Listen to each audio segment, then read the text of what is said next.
as Muslims in Nigeria join other Muslim Ummah worldwide to celebrate the Eid-El-Kabir, which is a festival of sacrifice observed this time around and also happens to be a sacred month in Islam. The Inspector General of Police, IGP Usman Alkali Baba, has ordered security beef up nationwide ahead of the 2022 Eid-El-Kabir celebration. This is stated as a directive to the Commissioners of Police, Tactical Commanders and their Supervisory Assistant Inspectors General of Police to prevent untoward situations in their areas of responsibility throughout the Eid-El-Kabir season and beyond. The Inspector General urged Supervisory Assistant Inspectors General, AIGs and their respective Commissioners of Police, CPS, to ensure adequate deployment of officers and assets to prevent occurrence of crime and criminality. It could be recalled that one of the correctional centers was recently attacked and many inmates reported to have escaped, as such posing security threat to the country. Tightening the security at this point in time will not be out of place for the Eid-El-Kabir celebration. Against this background, we have security experts who will speak to us on the preparations and deployment of police personnel to ensure the safety of lives and property as they discharge their responsibilities with all sense of decorum and alertness, which on the long run will build confidence among the citizens for a peaceful coexistence. Welcome to the program, Nigeria Today. I am Lydia Odijochi. Thank you for joining us once again.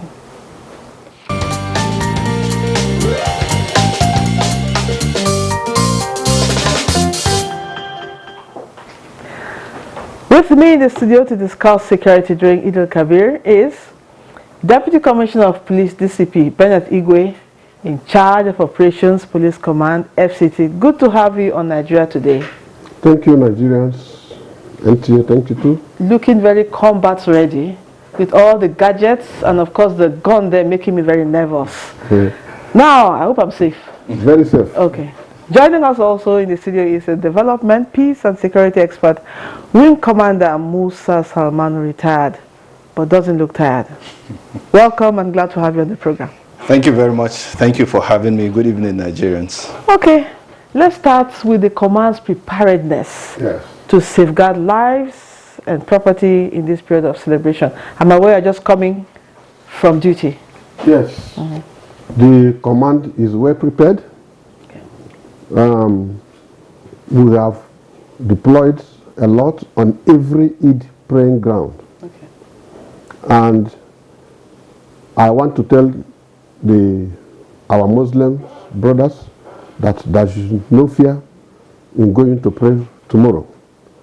One of the measures we have put in place is that we have activated our robust intelligence, robot surveillance, robot deployments. Okay.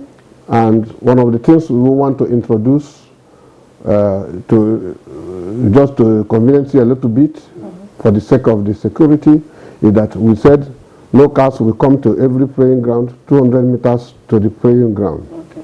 So we don't want to give devil an opportunity. And every senior police officer, both junior and we are all on the ground. Surveillance deployment is fully on top gear as of now. Okay. In every Eid praying ground. And we want to appeal to all that if you don't have any business coming to the praying ground, there's no need of you are coming here because you are going to regret. Please and please, we are ready for the prayers and we have deployed enough for the prayer. Okay. Now, you're a security expert. How would you react to preparations on ground like he has stated? Well, I would say it's commendable because the first responsibility or the first response to such time is preparedness. Prepare yourself, anticipate what could likely go wrong and prepare for that. Yes. You always wish for the best, but you prepare for the worst. Correct. So you ask yourself, what is the worst that could happen? You kind of play scenarios and see what are you going to respond or how are you going to respond to such scenarios. I've heard that they are going to deploy security personnel, and I guess most of them will be armed and so on. Right. And they are going to take measures that ensure that nobody or no vehicular movement 200 meters away from the playing ground. That is good and that is commendable. Now what is left is for the prayer, the people going to the mosques themselves.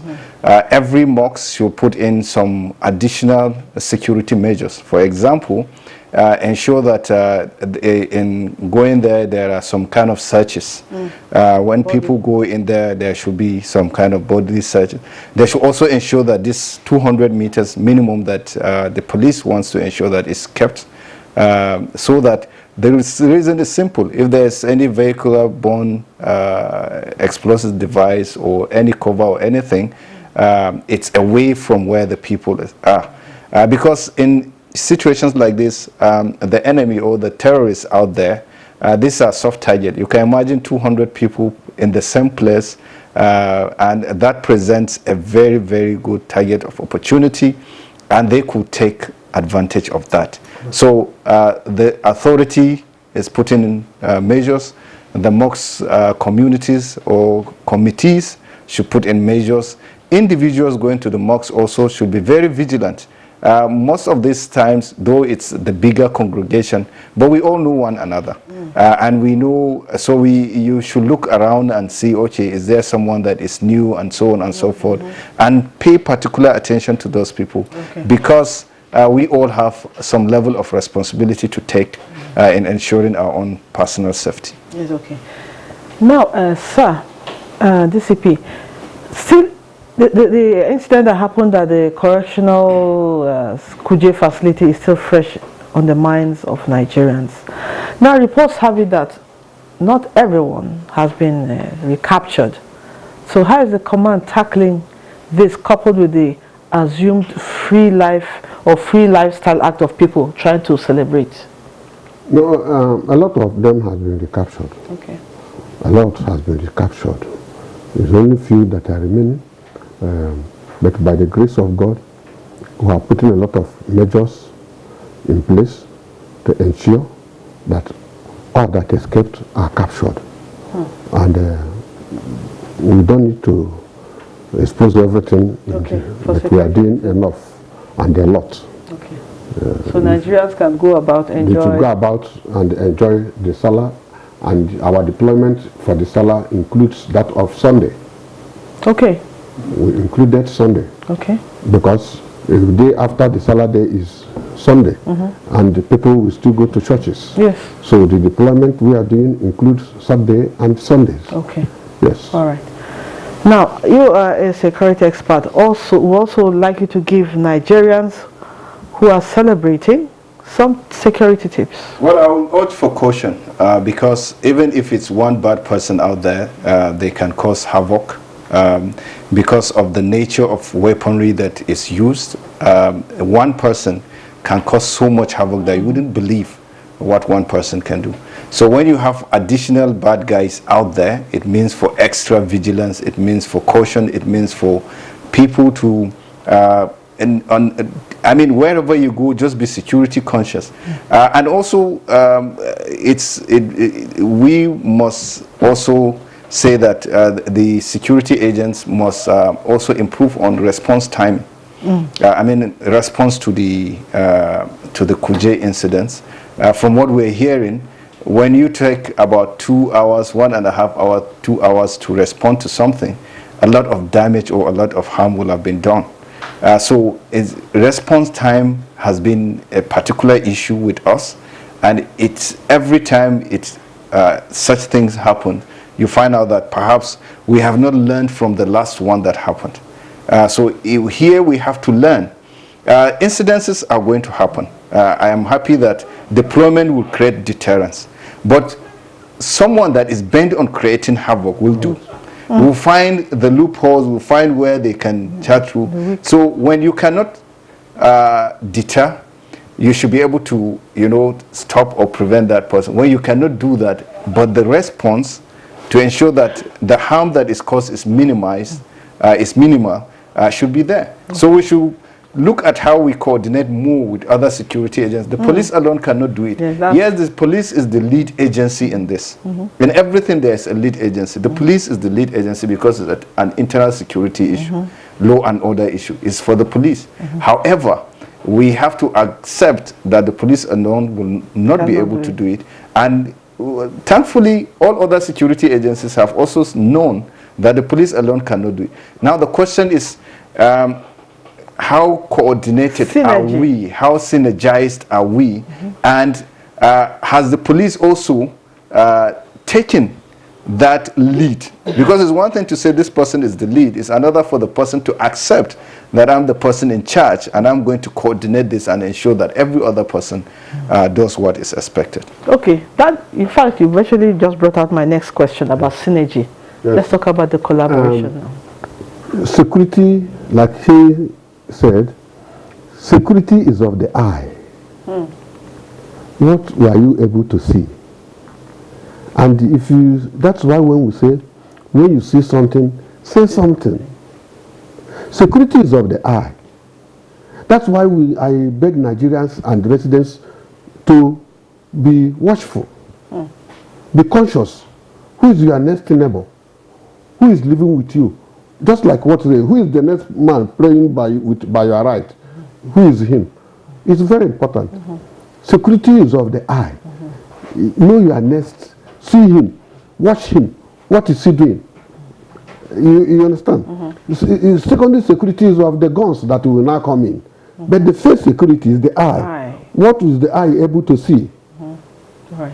That is security. Yes, in synergy in FCT, we have joint task force, which comprises the police, the army, the navy, the SSS, the Air Force. I am the commander of the joint task force of FCT, and as well as the one we do of G7. And we have done a lot of exploits. We are coming out tomorrow. It's not what the joint task force will be all out tomorrow. And we have made deployments. And that's one of the things I said. I said we have done deployments. We are working in synergy, absolute synergy. Every Nigerian is a Nigerian. All of us are under one father. Our father is the federal government. So whether you are in the police or you are in the navy or you are in the Air Force, or we are of the same Nigerians and serve under one person. Now, in the last few days, the FCT minister had issued a statement that all recreational parks will close by 7 p.m. Is this born out of proactive security measures or something else entirely? Behind every policy that when a policymaker makes, there must have been reasons. Some of them quite obvious, some not. So I would want to assume a few things apart from what is said and so on. And now you know that this is heightened insecurity, time for insecurity.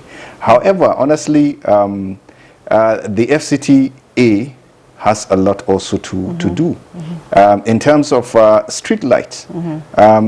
Street lights and even the issue of uninhabited areas. What are we doing about that? What are we doing about illegal occupants of uncompleted buildings? What are we doing about even cutting shrubs and trees and grasses and so on? These are all areas that people could hide in and harm people that are going out to do their legitimate businesses and so on. Nightlife has always had its own peculiarities, has always had its own advantages and disadvantages. For me, it's for us to strike a balance between the security needs and the need for people to also relax after a day's job and to feel refreshed for the next day. Abuja is a very busy and very hectic place that at the end of the day, so I will exercise, I'll call for caution, I'll call for striking of balance between the need to secure the people and the tendency to push them back into their homes and say don't go anywhere, because it causes a lot of stress also, and there will be a lot of unintended consequences. That's where their livelihoods are. And some people, so you know, we have to consider all those things before policies. Okay, we'll pause for a break now and let's hear or listen to an excerpt from the Minister of Police Affairs in an emergency security meeting conducted by President Muhammadu Buhari. Take a look.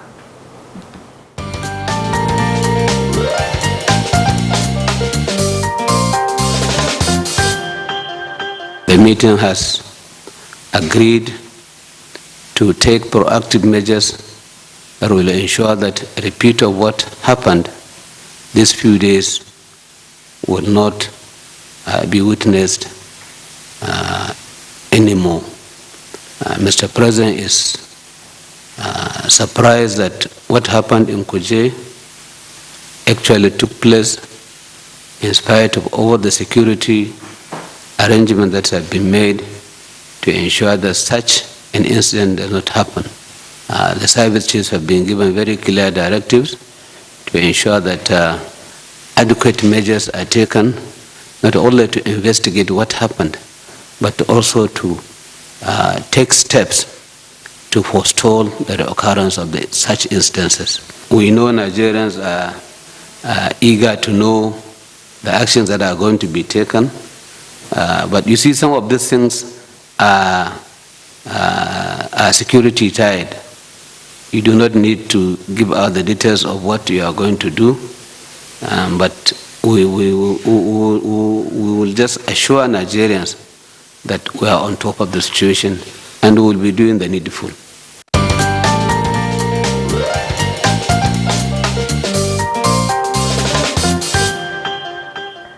Thanks for staying with us. The program is Nigeria Today, and we're still discussing security during the Eid-El-Kabir, and my guests are still here with me, Deputy Commissioner of Police, DCP Bennett Igwe, in charge of Operations Police Command, FCT, yes, and Wing Commander Musa Salmanu, retired Development, Peace and Security Expert. Now, I went on a break and you wanted to react to the 7 o'clock issue. Yes, the issue is that in the allocation of the gardens, the time for the opening and end closure of the garden is in the allocation paper. We didn't, it's not this minister that started that, is because we saw it is there. Okay. When the issue of garden, as at our last count, FCT has 148 drinking gardens. Okay. 148. And initially, gardens was a place all these people that used to go and after work, going to Yanya then okay, was the go slow. So some of them will wait and stay somewhere until the go slow started easing up. Okay. At a stage, the time started coming up. You will now discover that the garden has turned to different things. And we have said we cannot allow people because we are now trying to invent garden policing methods. Okay. Because it's 148 and everybody is now in the gardens. Everybody. Both the big and the small. Everybody goes to gardens. So it's now a different policing system we are inventing to make sure the gardens are safe. And the time is 8 a.m. to 7 p.m. Okay. So in the night, like he said, you don't know what they're doing. And some of them stay overnight. Yes. Many of them not only selling drinks, drugs, different bad things takes place. Some have converted some to different things. And that's why we say no. Okay. Adhere to the terms in which you are awarded the allocation. Okay. All right. That's all. Okay. Now, I want you to still react to the issue of gardens and the lack of lights at night. You see, the issue, it's good that we know that now I'm just learning that the time for operation of gardens is there. Yes. And I guess I just want to reflect back to maybe the minds of those that brought about the issue of gardens then, as you said. It was never seen as a permanent solution to something. It was a temporary issue. But then again, this is where we should stop ad hoc measures. Because even the 7 p.m. that we are talking about today is ad hoc. Why do people go to gardens? That's the fundamental questions we should ask ourselves. If it's because of traffic, what are we doing about the traffic that gets out of the city so that people can go to their homes? If it is not because of traffic, people are looking for where they could wind down and so on. Big cities always have that. We go to big cities anywhere in the world, there is nightlife. Now, what we have failed to do here is to have a strategy whereby that nightlife can be done in a very decent and a very urban manner. Okay. What stops those in charge from creating avenues where decent nightlife is done, where people can earn their living, where people can ease the pressure that they have accumulated out of that. And again, in terms of security also, I agree with what the Commissioner of Police is saying, but we need to do more in terms of street lightings. We need to do more in terms of, because it aids security or insecurity. Darkness breeds a lot of insecurity. It's when there are dark, people can hide and commit all sorts of crimes.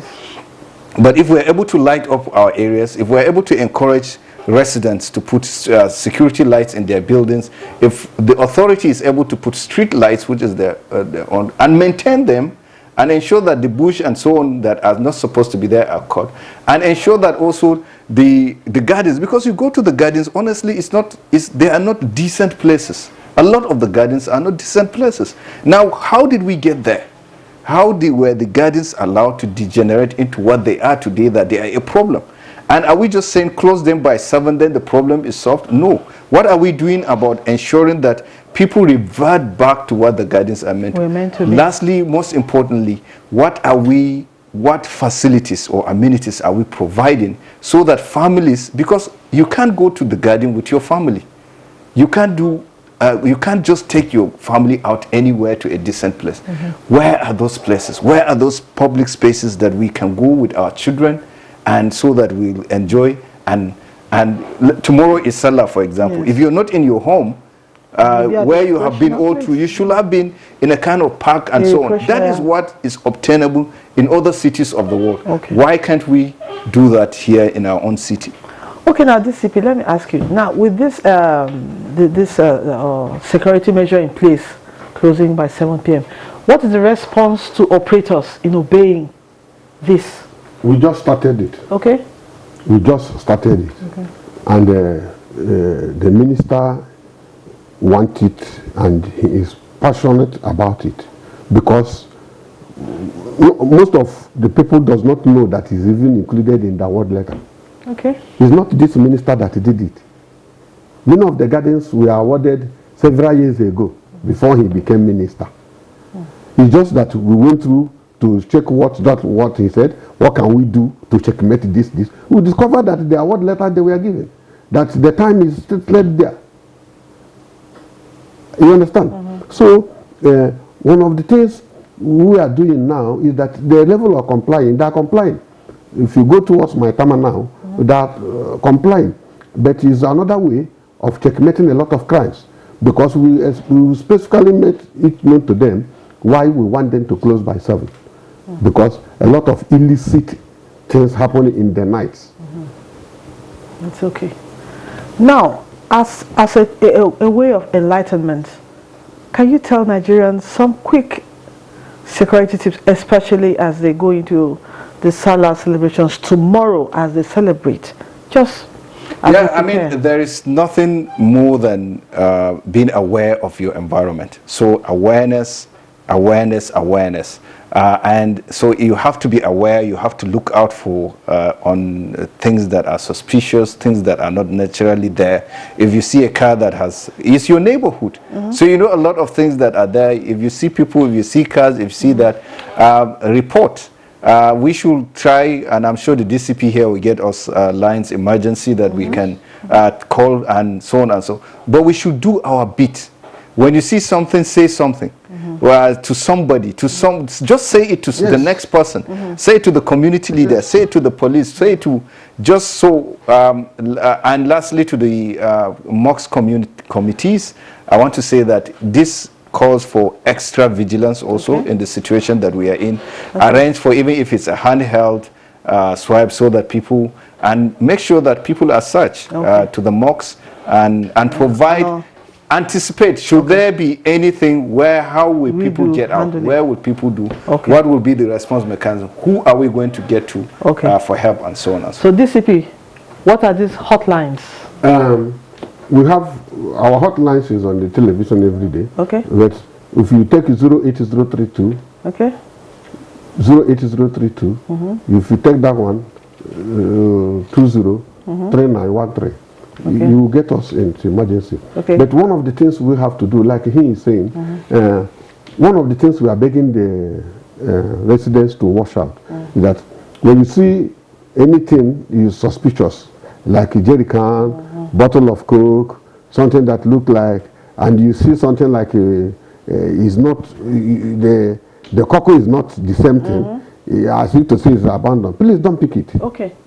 Don't pick it, because it may have wire. But if they flat, yes, if they flatten it like this, the wire may go this way. So they will not stand it for you to see the wire. Okay. Oh, okay. You understand? Yes. So, and that is why we said we have brought a lot of people. We are sweeping the Eid praying grounds. All right. The sweepers are already there to ensure. All right. So they should be watchful. Okay. Just like the expert said. Let's be watchful and be careful. Keep our eyes open. Anything unusual, say something. Don't be quiet. This is where we call it a day. Before we go, I'd like to appreciate my guests, DCP Bennett Igwe, in charge of Operations Police Command FCT. Thank you so much. I believe I can touch this because I've been looking at it. I'm wondering what. Okay, and it shocks somebody. All right, and I also want to thank Wing Commander Musa Salmano, retired development, peace and security expert. Thank you for your valuable contributions all the time. Thank you. Happy Eid to all of us. Okay, yes, happy Eid to you and to you. And now to all our guests, our viewers watching, we really appreciate your time watching our program. I am Lydia Ojijochi saying happy Eid celebration. Until I see you next week, goodbye. Remember, you can still watch this episode and other ones on www.youtube.com/NTNews24hub. I'm Lydia Ojijochi. Goodbye.